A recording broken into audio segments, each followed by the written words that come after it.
The National Heritage Council is consulting the public on places it once recognized as World Heritage Sites. It's concentrating on locations significant to the liberation struggle. Lilliesleaf Farm, for example, Constitution Hill and Walter Sisulu Square in Kliptown are among its proposals. Now, let's get a clear understanding of how this process will unfold. And we're joined by the National Heritage Council's CEO, and that's Advocate Sonwabile Mancotywa. He joins us from our Pretoria studios. Advocate Mancotywa, thank you very much for your time. Firstly, how many of these sites have you identified? Let's just start there. I think the identification process has commenced almost about a couple of years back. We've got 9 sites in all, Goli, which are, serial nominated sites in terms of UNESCO protocols. So we call it serial nomination, where sites are grouped together. But speaking to values, the statement of significance, that speak to South African road to freedom. You'll recall that South Africa had, ratified the convention in 1997. Of which the Convention of 1972, after years of exclusion. So we started with sites like Mapungubwe, Robben Island, and now we are on this very important nomination, which is called Nelson Mandela Legacy Sites. All right, so ultimately, when all is said and done, realistically speaking, how many of these sites will be declared as National Heritage Sites? I think it's important to underscore the fact that it's part of UNESCO protocols that there must be consultation. So we've been conducting this consultation, talking to stakeholders that actually affected around the sites. But now we're having, almost concluded the nomination dossier. We are now consulting. That is the final consultation.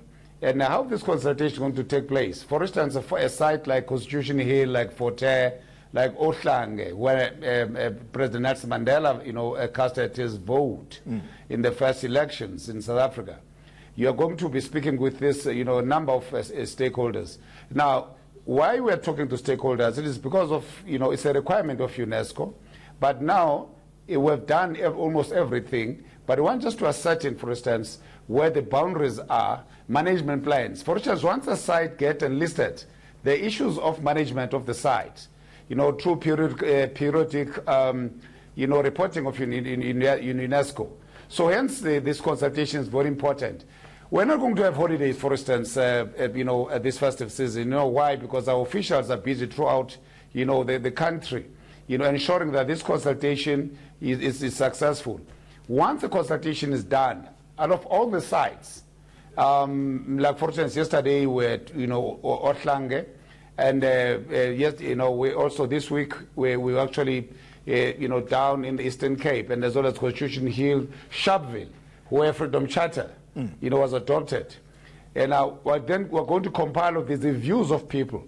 For instance, the whole issue about the benefits of having heritage sites, and we present the graphs, the photographs, of the management plans of the sites, the buffer zones, so people know where they are. But at the same time, we're not just, coming to create the heaven and the earth, that immediately, once we've got sites, there are going to be jobs and so forth. Yeah. But the economic benefits are very important to underscore. Then you're going to make a submission. Once you do this is the last round, then the authorities, which is the member states of South Africa, is going to then make a submission to UNESCO by end of February 2019. Then we are then hoping that the whole dossier, which is the complete dossier, will be ready for discussion by UNESCO in 2020 in the World Heritage Committee that will be held in Uganda. And this is where we hope, therefore, that this important nomination will be adopted. But now we're busy, with the final, work, which is very much important. As I'm saying, almost 98% of the work has been done. So it's important now that it's a final onslaught, for us to be, to have this important information and stakeholders commenting. Just very, very quickly, Advocate Mancotywa, we are out of time, but I've got to press you on the financial benefit. Once these places are declared national heritage sites, what is the financial benefit that will accrue? Throughout the world, once a World Heritage sites are there or become enlisted, there are economic benefits. For instance, the Heritage Council has already conducted, a business case, which actually shows that the economic benefits, to these heritage sites, and also investments that are actually needed.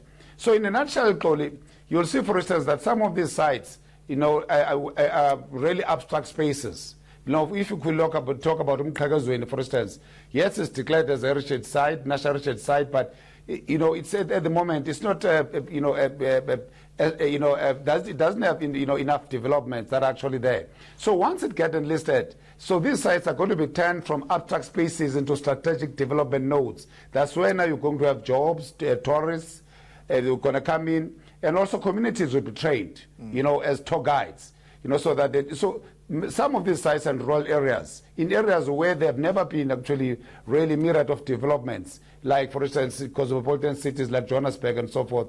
So once the sites get enlisted, of which will happen, you are likely to see investments, in some of jobs, through tourism, and which I think is going to be very much important, more especially that are talking about the area of the fourth industrial revolution, where actually, the machines are going to replace, the people.